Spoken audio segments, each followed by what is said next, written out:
Welcome everybody to the Soulfire Inspiration Podcast. My name is Webby, and I'm doubly glad that you're on the other end listening in. It is my joy, my pleasure, and my honor to be able to encourage you through the content that I make, which is varied through music and writings and videos, and also through this podcast. And all that is so that you're inspired to live intentionally and purposefully. And at this point, I'd like to take a minute to just thank every single one of you who've taken the time to visit any one of my platforms, just as you are on this podcast, listening in and taking in the messages, or sharing, or coming back to this repeatedly, perhaps maybe just so that you can get a better understanding of the content shared on here. Whatever your deal is, I want to thank you so much for supporting this by listening, by sharing, and also by sending in positive feedback. I really do appreciate you.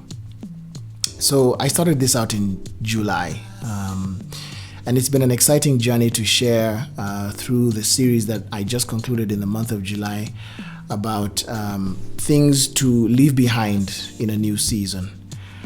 The expectation was that once we begin the month of August, there'd be a new topic and I'd be able to break that down and share content, but it's kind of going a little differently than how I'd imagined it would go.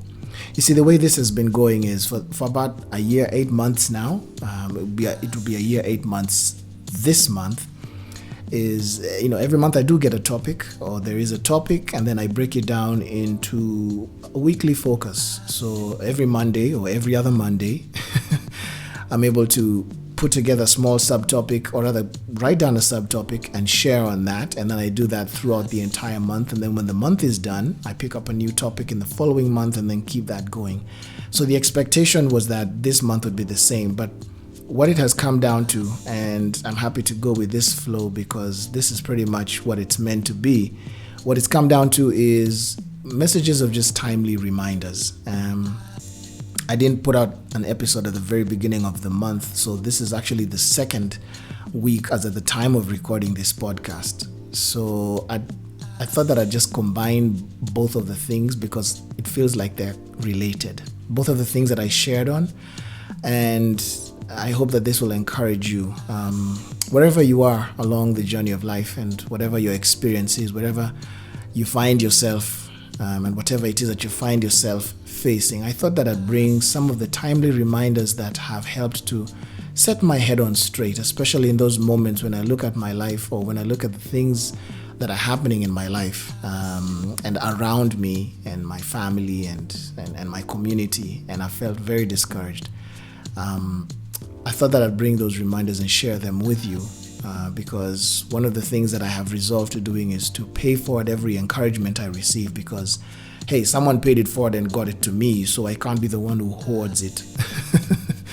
I'm thinking of it as a resource. So the reminders that I wanted to share with you first are this: whatever is for you will reach you. It doesn't matter if it seems behind schedule, because it's not on your schedule anyway. God's not done with your story yet. I'll say that again. Whatever is for you will reach you. It doesn't matter if it seems behind schedule, because it's not on your schedule anyway. God's not done with your story yet. You know that line, because it's not on your schedule anyway. What that really means is you're not the one who wrote your life story. You're not the one who came up with a grand plan of what your life will be about. God did that. It is your privilege to discover what your life is supposed to be about on this earth and hopefully live that out.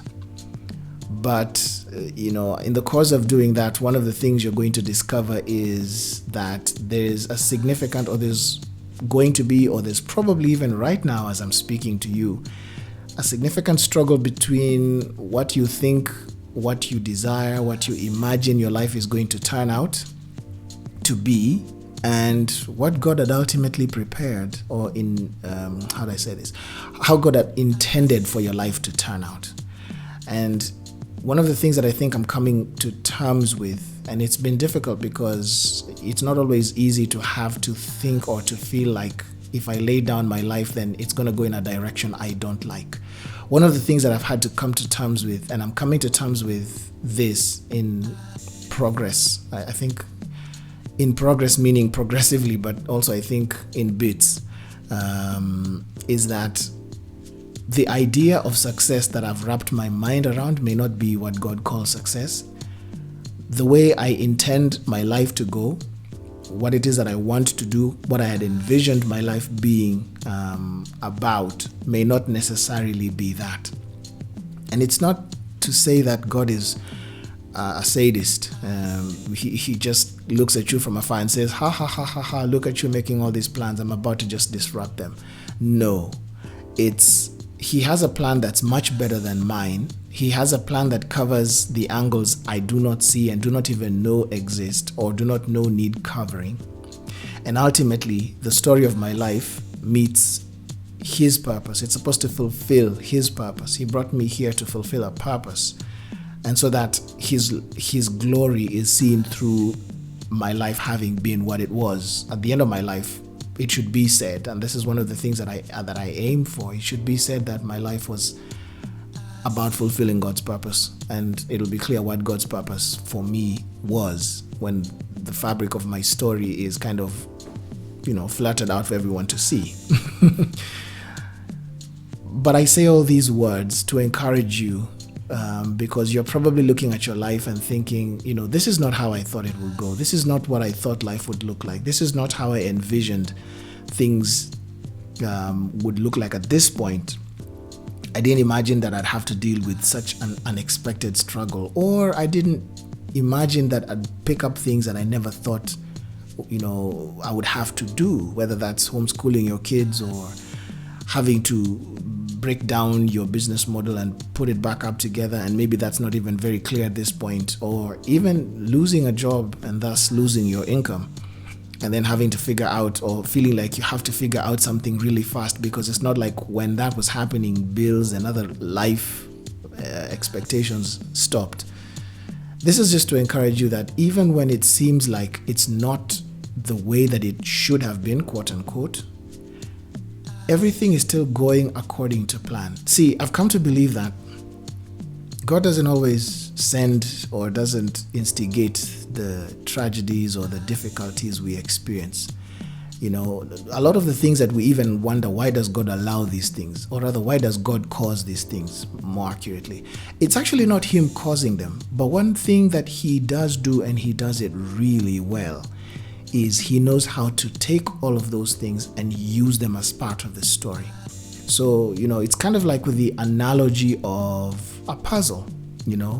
You see the pieces of the puzzle, and when you're looking at the pieces of the puzzle individually, they might not make much sense. They might not look like they even go anywhere. You can see that this is part of something. You could see that it's part of a picture. It forms some kind of picture.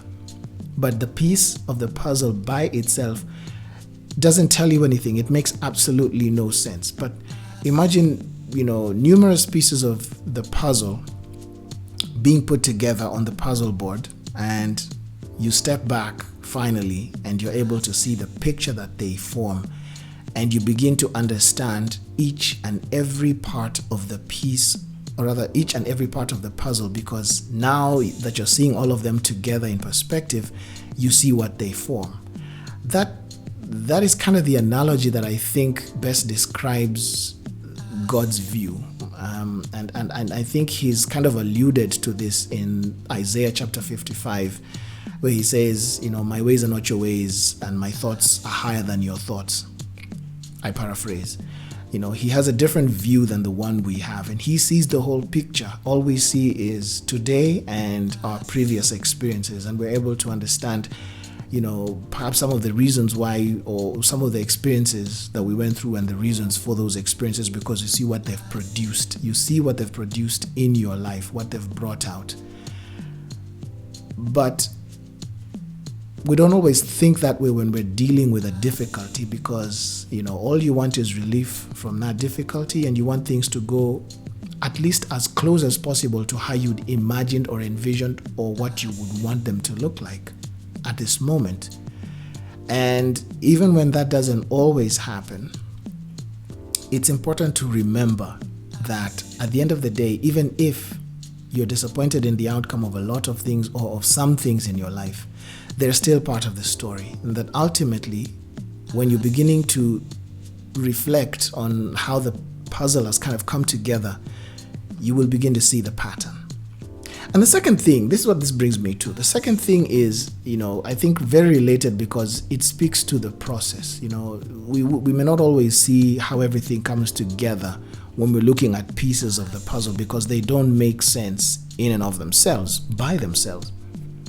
But in the process of going through the experiences that you and I are both going through, it's important to be careful about the things that we say, and that was what I shared in the second week of August, which is pretty much at the point at which I was recording this podcast episode. And it was about the power of your words. We have a very powerful tool at our disposal. While we may not be able to control the things that happen around us and the things that happen in life, the one thing that we do have control of is how we respond to those events or to those outcomes. And one of the ways that we respond is through the words that we speak. In fact, let me read a scripture that hopefully helps to bring this together or to put it in perspective, and I'll continue to share some thoughts about what I drew out of thinking on this. And it's this, Proverbs chapter 18 verse 21. I'm reading out of the NLT version, and it says, "The tongue can bring death or life. Those who love to talk will reap the consequences." Every time I read that scripture, I took it literally. I thought, death was actual death as we know it, and life as we know it. But I've come to realize that those words are symbolic. They're symbolic of, in terms of death, it's like killing dreams or discouragement or, hurt or offense and so on and so forth. But life could also be about the opposite of those things. Encouragement, speaking encouragement or speaking positively, speaking words that build, speaking words that exhort, speaking words that encourage, and so on and so forth. So you can use the tongue to either build or to destroy. And those who love to talk will reap the consequences. Means words are so powerful that even when you say something mindlessly, it doesn't mean that the word just goes out mindlessly and doesn't do anything at all. Which is why sometimes, you've probably heard it said, or you've heard of experiences, and probably this has been your experience as well, where you said something and you didn't realize that it offended someone or it made someone feel something that, you either didn't intend or didn't imagine would be what it would make them feel. Words are really powerful, and what we say is also a reflection of what's in our hearts. So as you go through the experiences that you do, it's important to recognize that one, it's crucial to protect your heart and to fill it more with the things that when you need to respond to a life situation, the words that come out are not words that destroy, but are words that build. And whether that's building others or building yourself, it's important that the words that come out of your mouth don't destroy the good in your life. I kind of see this in practice with my kids every other day.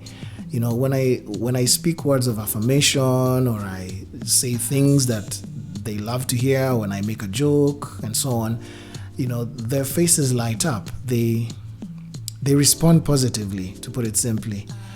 And sometimes when I'm admonishing them because I'm cross, because they've done some very naughty things, they're not very old, so we still have those. As a parent, I will have to be firm sometimes, and when I'm being firm, the tone of my voice and sometimes the words that come out of my mouth, they elicit very different reactions. And many times I see them, especially my oldest one, I see her fold her face, and you could almost imagine that she's feeling that something's really wrong with her, and whatever it is that's wrong with her must have made me feel so upset, because she's still learning that actions have, consequences.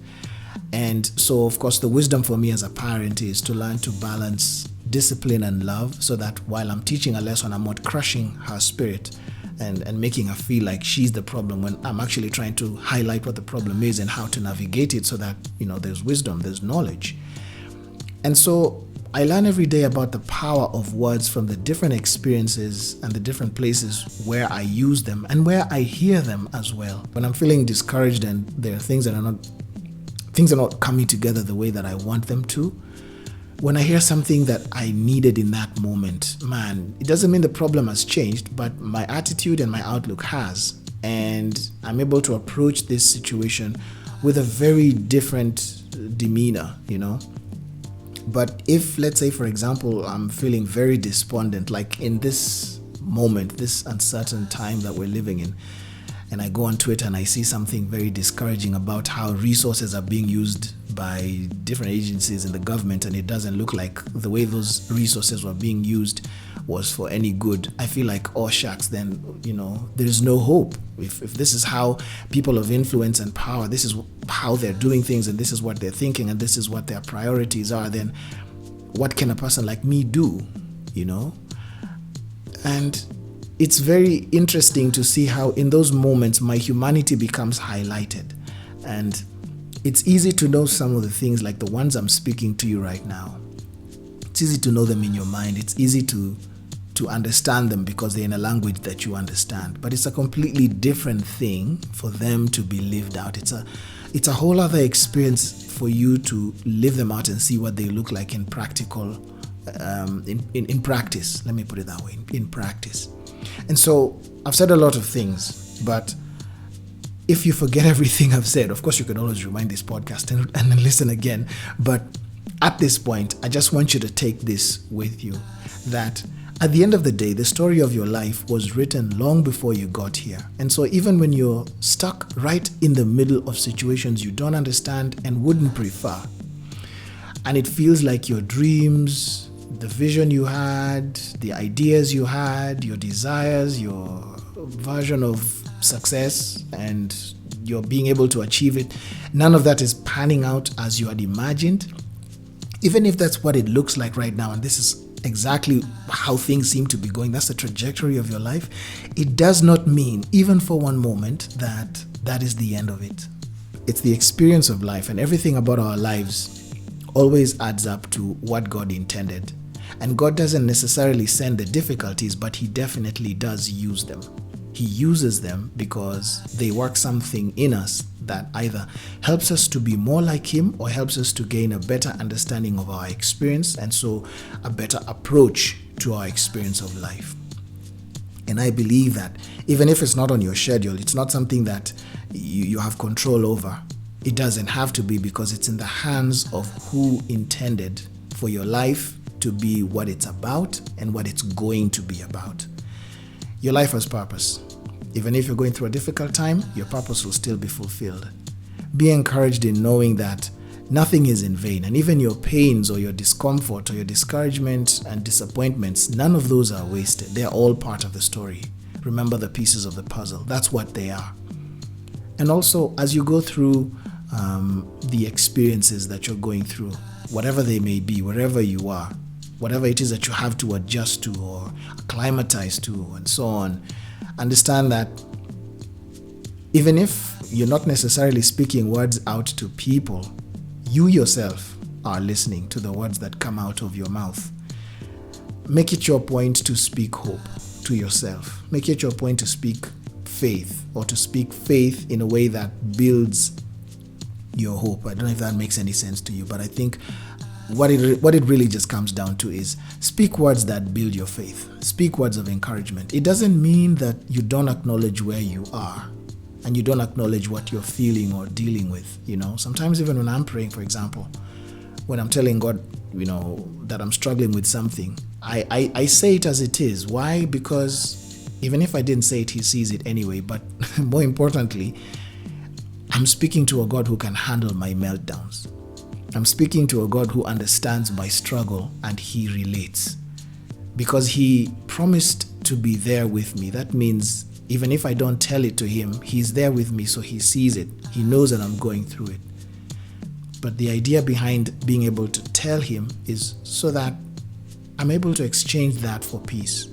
And peace comes by knowing that this God is never going to leave me. And He's been faithful before, so that means He's going to be faithful now.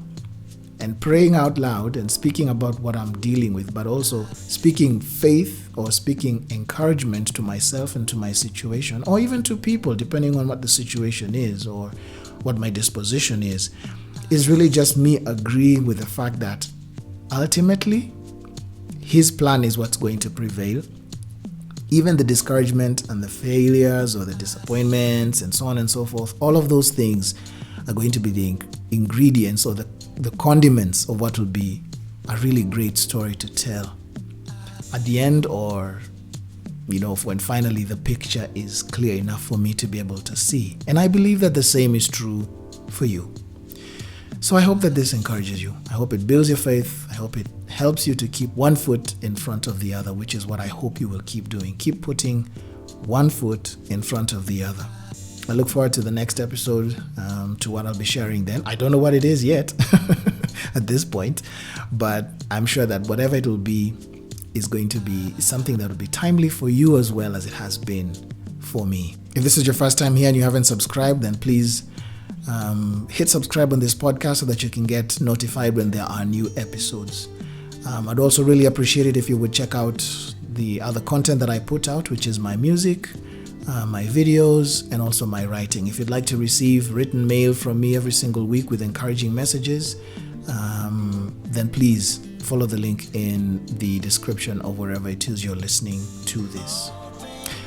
Otherwise, be safe and be love. Catch you next time.